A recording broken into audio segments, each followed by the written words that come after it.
Hi friends, ಎಲ್ರಿಗೂ ನಮಸ್ಕಾರ. ಎಲ್ಲರೂ ಹೇಗಿದ್ದೀರಾ?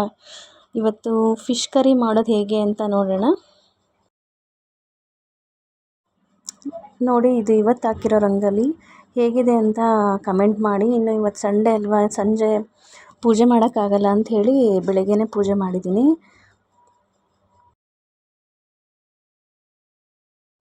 ಇನ್ನೇನು ಪೂಜೆ ಎಲ್ಲ ಆಲ್ಮೋಸ್ಟು ಮುಗಿತಾ ಬಂತು. ನಮ್ಮ ಮನೆಯವರು ಬೆಳಗ್ಗೆನೇ ಮೀನು ತೊಗೊಂಡು ಬಂದಿದ್ದರು, ಅದನ್ನು ವಾಶ್ ಮಾಡ್ತಾಯಿದ್ದಾರೆ. ಒಂದು ಸ್ವಲ್ಪ ಕಲ್ಲುಪ್ಪು ಮತ್ತು ರಾಗಿ ಹಿಟ್ಟು ಹಾಕ್ಬಿಟ್ಟು ಕ್ಲೀನ್ ಮಾಡ್ತಾಯಿದ್ದಾರೆ. ನಮ್ಮ ಮನೇಲಿ ನಾನ್ ವೆಜ್ ಏನೇ ತೊಗೊಂಬಂದರೂ ಅವರೇ ವಾಶ್ ಮಾಡೋದಿಲ್ಲ. ನಾನೇನಿದ್ರು ಅಡುಗೆ ಮಾಡೋದು, ಇಲ್ಲ ಅವರು ನಾನೇನಾದ್ರು ಸ್ವಲ್ಪ ಬೇರೆ ಕೆಲಸದಲ್ಲಿ ಏನಾದ್ರು ಬ್ಯುಸಿ ಇದ್ದೆ ಅಂತಂದರೆ ಅವರೇ ಮಾಡ್ತಾರೆ. ನನಗಿಂತ ಚೆನ್ನಾಗಿ ಅವರು ನಾನ್ ವೆಜ್ ರೆಸಿಪೀಸ್ ಎಲ್ಲ ತುಂಬ ಚೆನ್ನಾಗಿ ಮಾಡ್ತಾರೆ. ನೋಡಿ, ಉಪ್ಪು ಮತ್ತು ರಾಗಿ ಹಿಟ್ಟು ಹಾಕ್ಬಿಟ್ಟು ಚೆನ್ನಾಗಿ ವಾಶ್ ಮಾಡ್ತಾಯಿದ್ದಾರೆ. ಅಷ್ಟರಲ್ಲಿ ಇದಕ್ಕೆ ಯಾವ್ಯಾವ ಇಂಗ್ರೀಡಿಯೆಂಟ್ಸ್ ಬೇಕು ಅಂತ ನೋಡಿಬಿಡೋಣ. ಮೊದಲನೇದಾಗಿ ಪುದೀನ ಕೊತ್ತಂಬರಿ ಸ್ವಲ್ಪ ಹೆಚ್ಚಿಟ್ಕೊಂಡಿದ್ದೀನಿ. ಈರುಳ್ಳಿ, ಹಸಿಮೆಣಸಿನ್ಕಾಯಿ, ಜೀರಿಗೆ, ಮೆಣಸು, ಕೊತ್ತಂಬರಿ ಕಾಳು, ಟೊಮೆಟೊ ಮತ್ತು ಮೆಂತ್ಯ ಕಾಳು, ಸಾಸಿವೆ, ಬ್ಯಾಡಗಿ ಮೆಣಸಿನ್ಕಾಯಿ ಮತ್ತು ಗುಂಟೂರು ಮೆಣಸಿನ್ಕಾಯಿ, ಬೆಳ್ಳುಳ್ಳಿ, ಶುಂಠಿ, ತೆಂಗಿನಕಾಯಿ ಮತ್ತು ನೆನೆಸಿರೋ ಹುಣಸೆಹಣ್ಣು. ಮೊದಲು ಬಾಣಲೆಗೆ ಸ್ವಲ್ಪ ಎಣ್ಣೆ ಹಾಕ್ಕೊಂಡು ಅದಕ್ಕೆ ಸಾಸಿವೆ ಮತ್ತು ಮೆಂತ್ಯ ಹಾಕಬೇಕು. ಮೊದಲನೇದಾಗಿ ನೋಡಿ, ಇವಾಗ ಹಾಕ್ತಾಯಿದ್ದೀನಿ ನಾನು ಸಾಸಿವೆ ಮತ್ತು ಮೆಂತ್ಯ. ಇದೊಂದು ಸ್ವಲ್ಪ ಬಿಸಿ ಆದಮೇಲೆ ಹಿಂದೆಯೇ ಕೊತ್ತಂಬರಿ ಕಾಳು,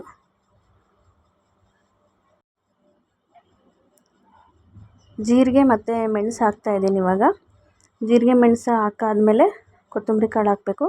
ಹುಣಸೆಹಣ್ಣು ರಸ ನಮಗೆ ಬೇಗ ಬೇಕು ಅನ್ನೋಂಗಿದ್ರೆ, ಸ್ವಲ್ಪ ಟೈಮ್ ಇಲ್ಲ ಅಂತಂದರೆ ಬಿಸಿನೀರಲ್ಲಿ ನೆನೆ ಹಾಕ್ಕೊಂಡ್ರೆ ಬೇಗ ಹುಣಸೆಹಣ್ಣಿನ ಹುಳಿ ಚೆನ್ನಾಗಿ ಸಿಗುತ್ತೆ ಮತ್ತು ಜಾಸ್ತಿ ಟೈಮ್ ಹಿಡಿಯಲ್ಲ. ಕೊತ್ತಂಬರಿ ಕಾಳು ಹಾಕಿದ್ದೀನಿ.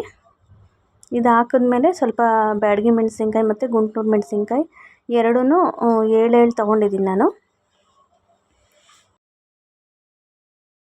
ಬರೀ ಇಷ್ಟನ್ನು ಫ್ರೈ ಮಾಡ್ತಾಯಿದ್ರೆ ಕೂಡ ಎಷ್ಟು ತುಂಬ ಚೆನ್ನಾಗಿ ಒಳ್ಳೆ ಪರಿಮಳ ಬರ್ತಾಯಿದೆ.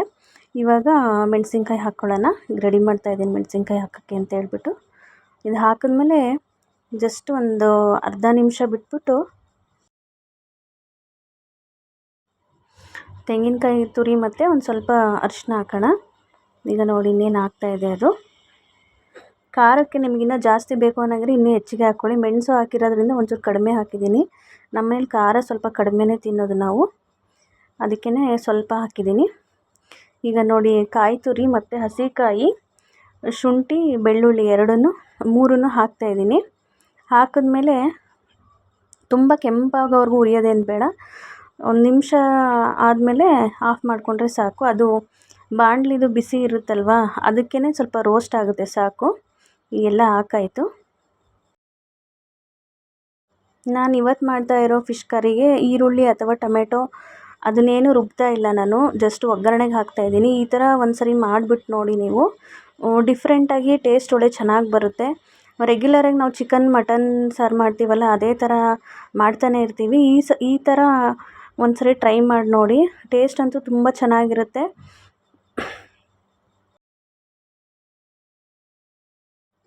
ಇನ್ನೇನು ಸ್ಟವ್ ಆಫ್ ಮಾಡ್ತಾಯಿದ್ದೀನಿ. ಸ್ಟವ್ ಆಫ್ ಮಾಡಾದಮೇಲೆ ಕೊತ್ತಂಬರಿ ಪುದೀನ ಸ್ವಲ್ಪ ಹೆಚ್ಚಿಟ್ಕೊಂಡಿರ್ತೀರಲ್ವ, ಅದನ್ನು ಒಂದು ಸ್ವಲ್ಪ ಇವಾಗ ಹಾಕ್ಕೊಳ್ಳಿ. ಇನ್ನು ಮಿಕ್ಕಿದ ಆಮೇಲೆ ಒಗ್ಗರಣೆಗೆ ಹಾಕ್ಕೊಳಕ್ಕೆ ಬರುತ್ತೆ. ಆಫ್ ಮಾಡಿದ ಮೇಲೆ ಹಾಕಿ. ಬಿಫೋರಾಗಿ ಹಾಕಿದ್ರೆ ಅದು ಸ್ವಲ್ಪ ಸೀದೋಗೋ ಥರ ಆಗಿಬಿಡುತ್ತೆ. ಇವಾಗ ಹಾಕಿದ್ರೆ ಅದು ಬಾಣಲಿದು ಬಿಸಿ ಇರುತ್ತಲ್ಲ, ಅದರಲ್ಲೇ ಸ್ವಲ್ಪ ಬಿಸಿ ಆದರೆ ಸಾಕು, ತುಂಬ ಜಾಸ್ತಿ ಆಗೋದೇನು ಬೇಡ. ಈಗ ಇನ್ನೊಂದು ಪಾತ್ರೆಯಲ್ಲಿ ಒಂದು ಸ್ವಲ್ಪ ಎಣ್ಣೆ ಹಾಕ್ಬಿಟ್ಟು ಅದಕ್ಕೆ ಹೆಚ್ಚಿರೋ ಅಂಥ ಈರುಳ್ಳಿ, ಟೊಮೆಟೊ, ಹಸಿಮೆಣಸಿನ್ಕಾಯಿ ಹಾಕಬೇಕಾಗತ್ತೆ. ನೋಡಿ, ಸ್ವಲ್ಪ ಹಾಕಿದ್ದೀನಿ ಎಣ್ಣೆ, ಜಾಸ್ತಿ ಬೇಡ ಅಂತೇಳಿ, ಯಾಕಂದರೆ ಆವಾಗಲೇ ಅವೆಲ್ಲ ಹುರ್ಕೋಬೇಕಾದ್ರೆ ಸ್ವಲ್ಪ ಹಾಕಿದ್ದೀನಿ ಎಣ್ಣೆ. ನೋಡಿ, ಹಸಿಮೆಣಸಿನ್ಕಾಯಿ ಮತ್ತು ಸಣ್ಣದಾಗಿ ಹೆಚ್ಚಿಟ್ಕೊಂಡಿರೋ ಈರುಳ್ಳಿ, ಇದಿಷ್ಟನ್ನು ಹಾಕ್ಬಿಟ್ಟು ಸ್ವಲ್ಪ ಬಾಡಿಸ್ಕೋಬೇಕು. ಅದೊಂದು ಸ್ವಲ್ಪ ಫ್ರೈ ಆದಮೇಲೆ ಟೊಮೆಟೊ ಹಾಕಬೇಕು. ಈ ರೆಸಿಪಿಗೆ ಮೆಂತ್ಯ ಮತ್ತು ಸಾಸಿವೆ ಎಲ್ಲ ಹುರ್ಕೊಂಡಿರೋದ್ರಿಂದ ಅದು ತುಂಬ ಚೆನ್ನಾಗಿ ಗ್ರೇವಿ ಬರುತ್ತೆ. ಕೆಲವರೆಲ್ಲ ಈರುಳ್ಳಿ, ಟೊಮೆಟೊ ಎಲ್ಲ ಹಾಕಿದ್ರೆ ಇನ್ನೂ ಗ್ರೇವಿ ಒದಗುತ್ತಲ್ವ, ಹಾಕ್ಬೋದಿತ್ತು ಅಂತ ಅನ್ನಿಸ್ಬೋದು. ಬಟ್ ಈ ಥರನೂ ಒಂದು ಸರಿ ಮಾಡಿ ನೋಡಿ, ತುಂಬ ಚೆನ್ನಾಗಿರುತ್ತೆ. ಮೆಂತ್ಯದು ಮತ್ತು ಸಾಸಿವೆದು ತಿಕ್ನೆಸ್ ಕೂಡ ತುಂಬ ಚೆನ್ನಾಗಿ ಬರುತ್ತೆ ಸಾಂಬಾರ್ದು. ಟೇಸ್ಟು ಕೂಡ ತುಂಬ ಚೆನ್ನಾಗಿರುತ್ತೆ. ಈಗ ಈರುಳ್ಳಿ ಮತ್ತು ಹಸಿಮೆಣ್ಸಿನ್ಕಾಯಿ ಸ್ವಲ್ಪ ಫ್ರೈ ಆಗಿದೆ. ಇವಾಗ ಟೊಮೆಟೊ ಹಾಕ್ಬೇಕು ಇದಕ್ಕೆ. ಟೊಮೆಟೊನೂ ಕೂಡ ಸಣ್ಣದಾಗಿ ಹೆಚ್ಕೊಂಡಷ್ಟು ತುಂಬ ಚೆನ್ನಾಗಿರುತ್ತೆ. ದಪ್ಪ ದಪ್ಪ ಬೇಡ, ಸ್ವಲ್ಪ ಸಣ್ಣದಾಗಿದ್ದರೆ ಚೆನ್ನಾಗಿರುತ್ತೆ. ಇದಾದಮೇಲೆ ಇದನ್ನು ಬಾಡಿಸ್ಕೊಂಡು ಆವಾಗಲೇ ಏನು ಹುರಿದಿಟ್ಕೊಂಡಿದ್ವಿ ಅದನ್ನೆಲ್ಲ ರುಬ್ಕೊಂಬರೋಣ. ಈಗ ಅದು ರುಬ್ಬಕ್ಕೆ ಏನು ಹುರ್ಕೊಂಡಿರ್ತೀವೋ ಅದ್ರ ಜೊತೆಗೆ ಒಂದು ಸ್ವಲ್ಪ ಕರಿಬೇವು ಹಾಕಿದರೂ ತುಂಬ ಚೆನ್ನಾಗಿರುತ್ತೆ. ನಾನು ಅದು ಮರ್ತು ಬಿಟ್ಟೆ, ಅದು ಸ್ಕಿಪ್ ಆಗಿದೆ, ವೀಡಿಯೋದಲ್ಲಿ ಹಾಕಿಲ್ಲ ಅದನ್ನು. ಈಗ ಒಂಚೂರು ಅರಿಶಿನ ಪುಡಿ ಹಾಕ್ಬಿಟ್ಟು ಆಮೇಲೆ ರುಬ್ಬಿರೋ ಮಸಾಲೆನ ಅದಕ್ಕೆ ಹಾಕ್ತಾಯಿದ್ದೀನಿ. ನೋಡಿ, ಈ ಥರ ತುಂಬ ಸಾಫ್ಟಾಗಿ ರುಬ್ಬಬೇಕಾಗುತ್ತೆ, ನುಣ್ಣಗೆ.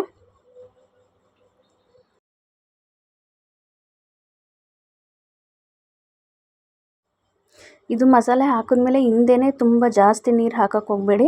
ಒಂದು ಸ್ವಲ್ಪ ನೀರು ಹಾಕ್ಬಿಟ್ಟು ಅದು ಎಣ್ಣೆಲೇ ಒಂದು ಸ್ವಲ್ಪ ರೋಸ್ಟ್ ಆಗಲಿ. ಅಂದರೆ ತುಂಬ ಹೊತ್ತೇನು ರೋಸ್ಟ್ ಮಾಡೋದು ಬೇಡ. ಯಾಕೆ ಅಂತ ಅಂದರೆ ಆಲ್ರೆಡಿ ಅದೆಲ್ಲ ಹುರ್ಕೊಂಡಿರೋ ಅಂಥ ಮಸಾಲೆ ಅಲ್ವಾ, ಅದಕ್ಕೆ ತುಂಬ ಹೊತ್ತೇನು ಬೇಡ. 1 ನಿಮಿಷ ಇಲ್ಲ 1.5 ನಿಮಿಷ ಒಂಚೂರು ಹಂಗೆ ಫ್ರೈ ಮಾಡಿಕೊಂಡ್ರೆ ಸಾಕು. ಅದಾದಮೇಲೆ ಹುಣಸೆ ಹಣ್ಣಿನ ಹುಳಿ ಹಾಕಬೇಕು. ಹುಣಸೆ ಹಣ್ಣಿನ ಹುಳಿ ಹಾಕಿದ್ಮೇಲೆ ಇದು ಮಿಕ್ಕಿರುತ್ತಲ್ಲ, ಕೊತ್ತಂಬರಿ ಸೊಪ್ಪು ಮತ್ತು ಪುದೀನ ಇನ್ನೂ ಅರ್ಧ ಎತ್ತಿಟ್ಕೊಂಡಿದ್ವಲ್ಲ, ಅದನ್ನು ಕೊನೆಗೆ ಹಾಕಬೇಕಾಗುತ್ತೆ.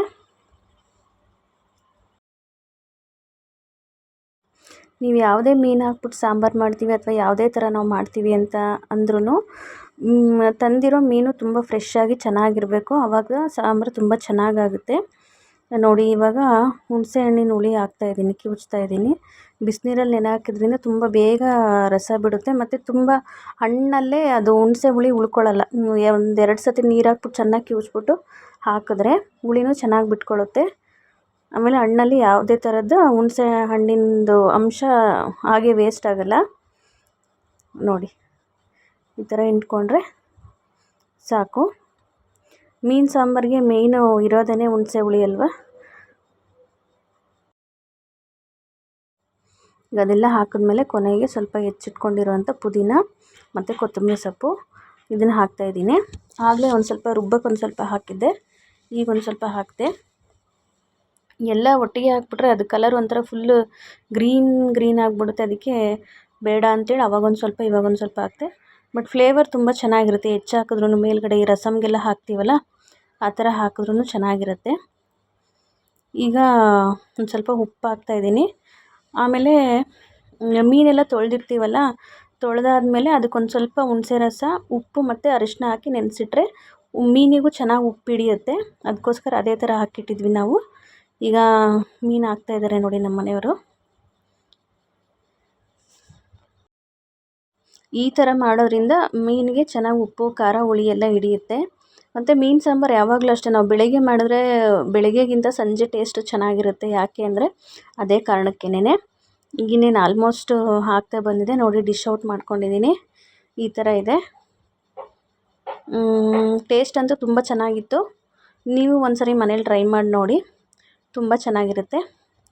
ಆಮೇಲೆ ಇವತ್ತಿನ ವ್ಲಾಗ್ ನೋಡಿದಂಥ ಎಲ್ಲರಿಗೂ ತುಂಬ ಹೃದಯದ ಧನ್ಯವಾದಗಳು.